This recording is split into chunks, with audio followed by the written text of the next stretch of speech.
Earlier this summer, over 700 athletes came to Hammond, Louisiana to compete in Special Olympics Louisiana. Stay tuned as we visit with Tiffany Gauthier and one of the athletes, Mr. Virgil Atkinson.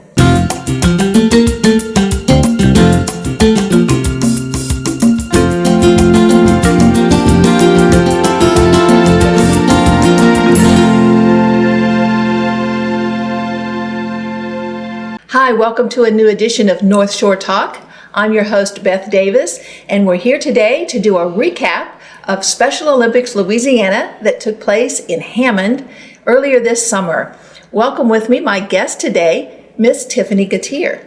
Hi, Tiffany. Hi. It's so great to have you back. Thank you. So fill us in of all the exciting details. We had a very busy May. We were really excited.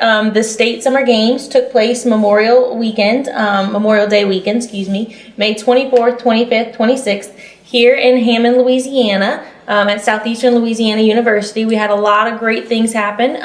We had over 700 athletes compete, as you mentioned. Our athletes competed in athletics, which is track and field. We had powerlifting, we had unified volleyball, and we also had bocce taking place. Some of the highlights of the event, we had a lot of gold medal winners, silver medal, and ribbon winners as well. We also had New Orleans State center Brian De La Puente and New Orleans Saints fullback Jed Collins serve as our coach and ambassador. We had a lot of officials from Walmart serve as our honorary coach. We had a lot of sponsors out there. It was a wonderful event. And one thing that really stood out too is a lot of the athletes' scores from the event that just took place, the State Summer Games, qualifies them to go to the national games that are taking place next year in New Jersey. Okay, well, let's just touch on a couple of things we talked about last time. First of all, this is the games for the whole state of Louisiana. Right. This is the games we have, depending on the sport that our athletes play. For instance, if our athletes compete in bowling and in basketball, that is an event that takes place in March in Baton Rouge. This is the state summer games. This is for the athletes that do track and field, bocce, powerlifting, and volleyball. So there's a lot of state events. It just depends on the sport that the athlete competes in, on what state event that they go to. And several of our athletes actually compete in more than one sport. Wow. Right. And over 700 people. Yes. Well, actually, statewide, we have 13,706 athletes. That's what only 800 of them qualified at their local or parish level events in order to come to the state events. That is an amazing number of athletes. Yes. And then one other thing, you mentioned the unified concept. Explain that to us again. Unified is where people with and without intellectual disabilities compete on teams together. It's a huge movement in Special Olympics. Every sport that we offer, we do offer over 30 something different sports. I want to say it's 36 last time I checked. But any sport can become unified where people with and without disabilities can play on teams together. Okay. Mm-hmm. Now, Tiffany, just go back in your mind and share some of those special moments. I mean, maybe it was a young child or just some special moments that happened. Games. Two of the things that I would really say stood out is one of our local athletes, Michaela. I've seen her. She was a young athlete. We have a young athletes program, which is for ages 2 through 7. And she's been in the young athletes program for several years. And I've seen her, and this was her first time that she actually came to the state events to compete. And when I saw her, I was like, oh my God, I'd seen her a couple months before, but she sprouted up like a weed. She was so tall, running around with her medals. And I'm like, oh my gosh, Michaela, I'd never seen her at the state events competing before, and that was a wonderful experience for her. So that, and then also we have an athlete from the Lafayette region named Roy Menard, and Roy is actually he's a hearing impaired athlete, and Roy participates in unified volleyball, and one of our the Brian De La Puente with the New Orleans Saints center was at the volleyball venue just visiting and signing autographs, and somebody had told Roy, I believe, I'm trying to think exactly how it went.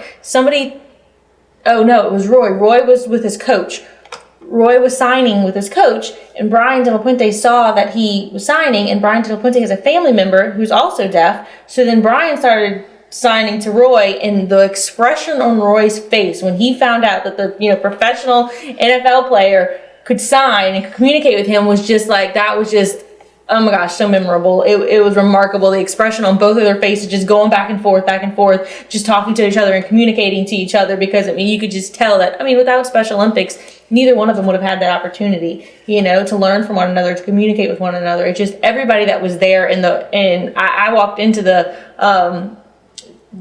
to the arena after, like, towards the end of it, but I mean, everybody was just like staring at those two, like just smiling and just so happy. It was a wonderful experience to see. It's just one of those priceless moments. It was.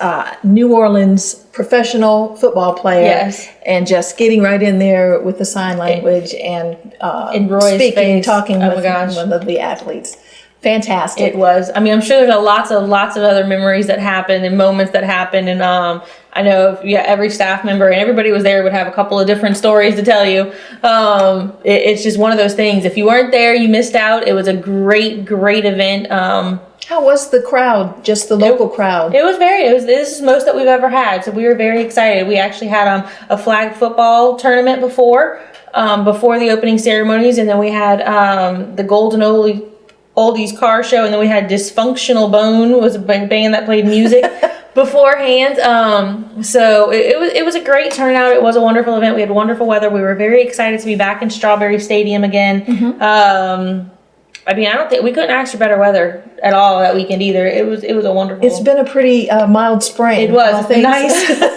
I remember the year before it was hot, Right. but it was really nice. It was a great event. Like I said, a lot of the aspects that we added before the opening ceremonies, like the car show and the military flag football game, I think we'll continue to do that because that really did draw a crowd, and a lot of people seem to really like that. Let's talk about you said military flag football. Just run that by me again, how that worked. We had several Special Olympics athletes partnered with military members. We had the Army and the Navy. So it was a unified teams where we had Special Olympics athletes and members of the Navy, Special Olympics athletes and members of the Army. So was it Army versus Navy? Yes. Oh boy. Yeah. Navy won. Oh dear. Go Navy. A flag football game. And it was a wonderful time. And all of the members that were on, all of the military members that were there and their families too, said that they would definitely like us to do it again, and that they would also support it again next year. So we'll probably do that as well. Absolutely. That sounds like a lot of fun. It was a lot of fun. And gets people kind of cheered up. So how about, and you had the torch run ending? Yes. And one thing that was really unique too is one of the local, he's from Ponchatoula. He's a Special Olympics. He used to be an athlete. He's retired now, but he's a staff member at the Special Olympics office. His name is Glenn Drude. He actually, a lot of people around here know him better as Bubba, but he actually was the one that actually lit the cauldron. And so that was a huge honor for him. He's been a staff member for 25 years. Huge honor for him. And then, I mean, just to see, he's a reserve police officer with Ponchatoula, and just to see the entire stadium stand up for him and clapping for him and cheering him on, like, oh my gosh. And he was a smile from ear to ear. It was wonderful. Wonderful. What a great moment. Awesome. Okay. Well, stay tuned. We're going to be back with Mr. Virgil, one of the athletes, and hear from him.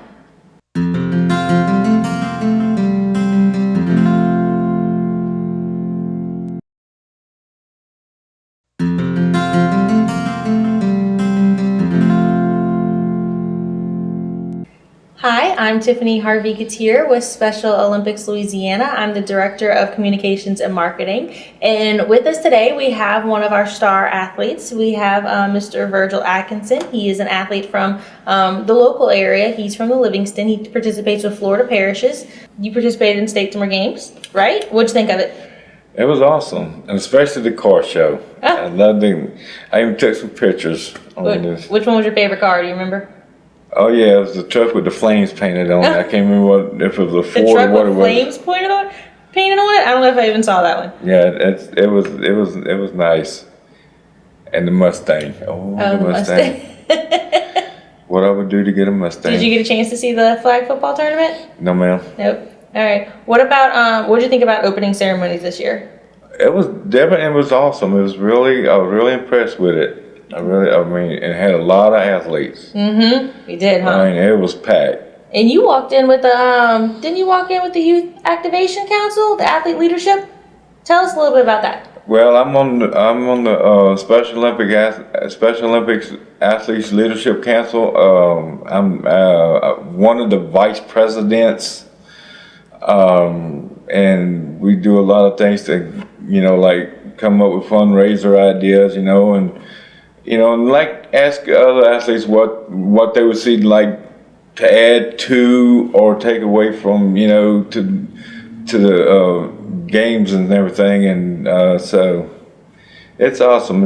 I mean, I've come a long way with Miss Tiffany working with me.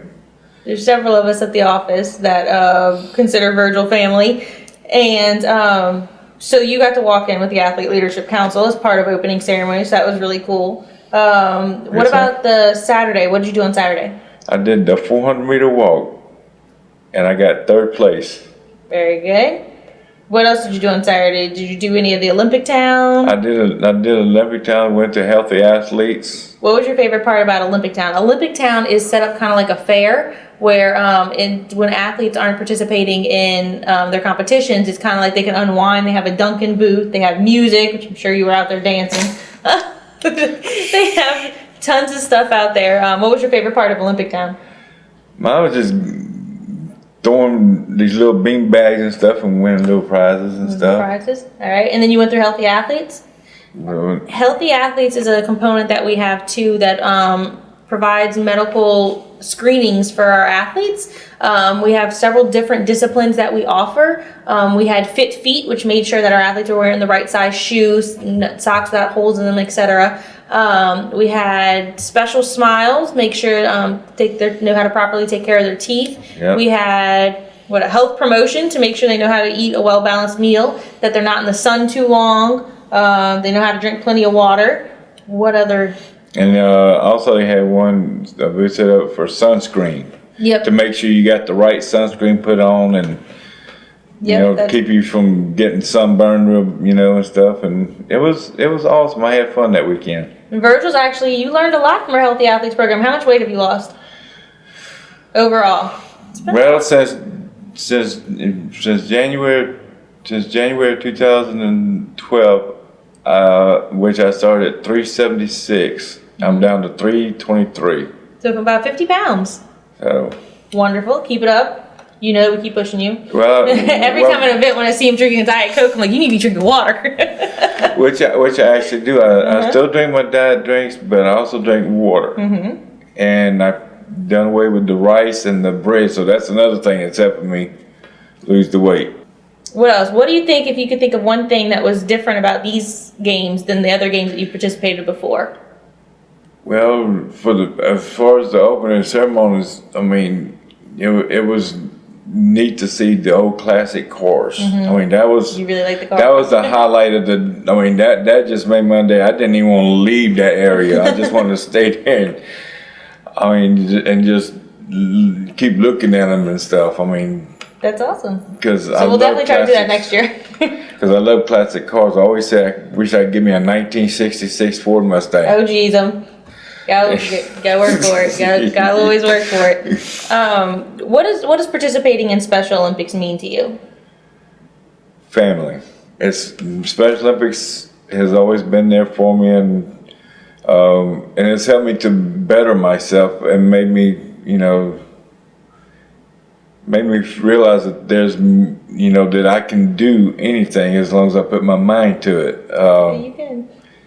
And I mean, if it wasn't for them, I don't know where I'd be at today. I mean, and originally I'm from North Louisiana, so when I was little, I never heard about Special Olympics until about the middle of '88, when I was going to Holden High School, and that's when I first heard of Special Olympics. And just over the years we've grown close, and so now I do a lot of. I'm like in this area, I'm like one of their spokespersons. Mm-hmm. Because they know that I can go out and really win some people over. So, Virgil, you are one of our global messengers that you can go across the globe and speak on our behalf. Talk to us about some of the things that you've got to do as a global messenger for Special Olympics, some of the experiences you've had away from the sporting events. What else have you done? Well, I've got to, I got to go talk to different schools. Mm-hmm. Wasn't there a country that you got to speak at the embassy? Oh yes, I got to speak at the U.S. embassies in China. Mm-hmm. I went to Shanghai, China back in 2007 for the World Summer Games, and I got to go, and I was, out of all the athletes that came with us from the United States, they actually chose me to go speak at the embassy. Several hundred athletes represented Team United States, and Virgil, we were very excited that they chose a Louisiana representative to go speak at the Chinese embassy, and he did a wonderful job. I have tons of pictures. And the people there are very nice. I mean, I really didn't even want to leave. I mean, I even had some ladies tell me that if I moved over there, that I could and teach them how to speak English, that they would teach me Chinese. And some of the other things, to get to the World Games, you've participated in the National Games before, and congratulations, you've been selected to go to the training camp for National Games again.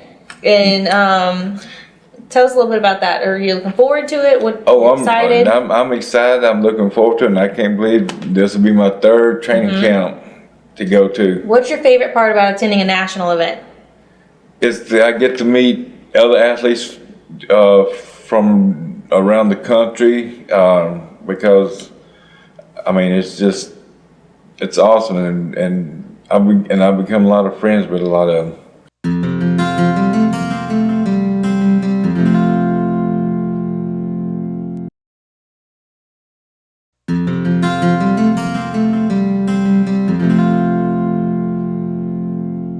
Welcome back to Northshore Talk. That was an exciting conversation between Miss Tiffany and Mr. Virgil. What an impressive man he is. He is. And then in the break, He's remarkable. He was showing us his medals, and I'm going to drop some photos in as we talk about them. But tell us about those medals. Those medals, Virgil won one of the medals that he had brought today. I can't even, how many medals has he won overall? I don't even know. I got a drawer for Yeah, I don't even know. I would venture to say over 50. In his over 20 plus years being with Special Olympics Louisiana. But some of the medals that he's most proud of he brought today. One of them's a medal that he won at the 2006 National Games that took place in Ames, Iowa, that he competed in track and field in. And then in 2007, he actually, what we were talking about when he went to the Chinese embassy, he actually competed at the World Summer Games in Shanghai, China, and he won a gold medal in that event as well. And he brought that one as well, and that's a heavy medal. When he first came back with that, I was like, oh my gosh.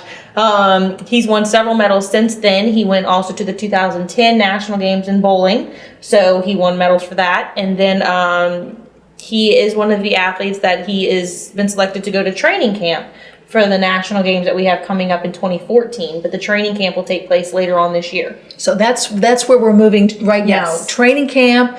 We have a fundraiser coming up Yes. that's going to help send the athletes to the national games, which are next year. Correct. Tell us about this crazy fundraiser you got cooked up here. We're very excited. To send the athletes to nationals, we'll be sending a delegation of a total delegation of 80, including athletes, unified partners, coaches, etc., of about 80 to the national games in New Jersey next year. A lot of the athletes and coaches will be attending the training camp later on this year, and then from there they'll be selected to attend national games.